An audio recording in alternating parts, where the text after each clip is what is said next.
lady named Coo ee oh hid on the bank of the lake, and taking Rora unawares transformed her into a golden pig.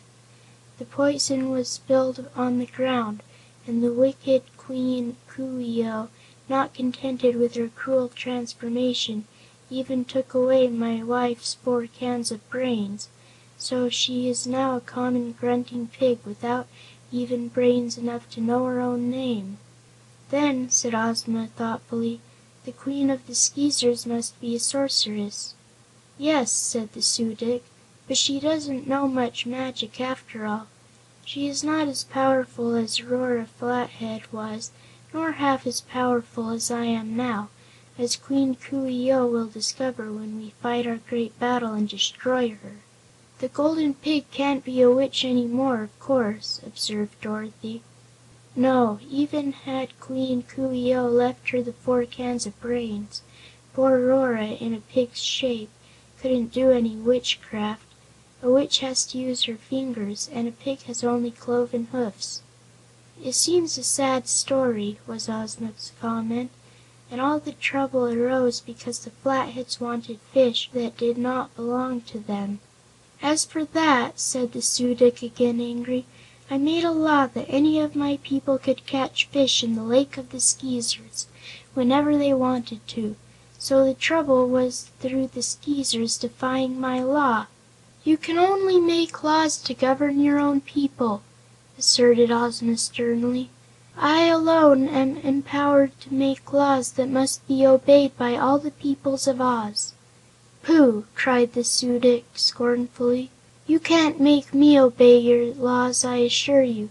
I know the extent of your powers, Princess Ozma of Oz, and I know that I am more powerful than you are.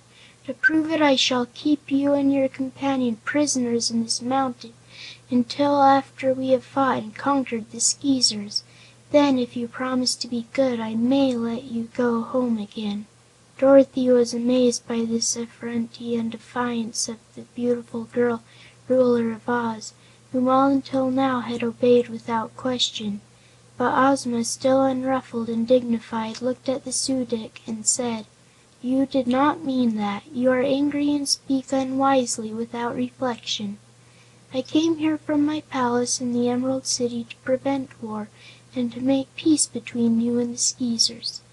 I do not approve of Queen Coo ee oh's action in transforming your wife Rora into a pig, nor do I approve of Rora's cruel attempt to poison the fishes in the lake.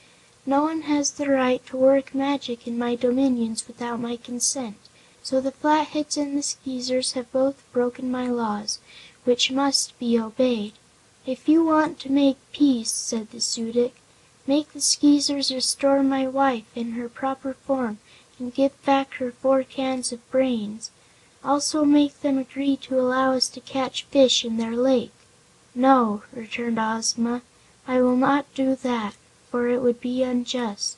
I will have the Golden Pig again transformed into your wife Rora, and give her 1 can of brains, but the other 3 cans must be restored to those she robbed. Neither may you catch fish in the Lake of the Skeezers, for it is their lake and the fish belong to them. This arrangement is just and honorable, and you must agree to it." "Never!" cried the Su dic. Just then a pig came running into the room, uttering dismal grunts. It was made of solid gold, with joints at the bends of the legs and in the neck and the jaws. The Golden Pig's eyes were rubies and its teeth were polished ivory.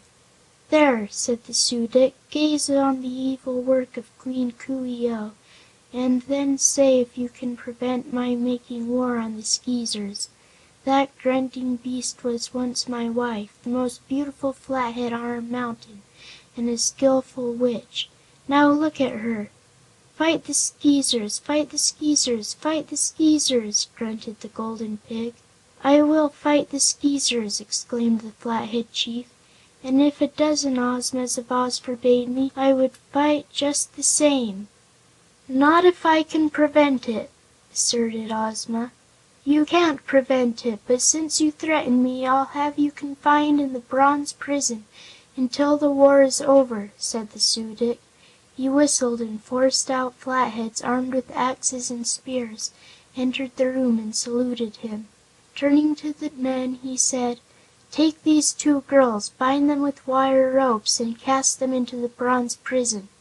The four men bowed low, and one of them asked: "Where are the two girls, most noble Su dic?"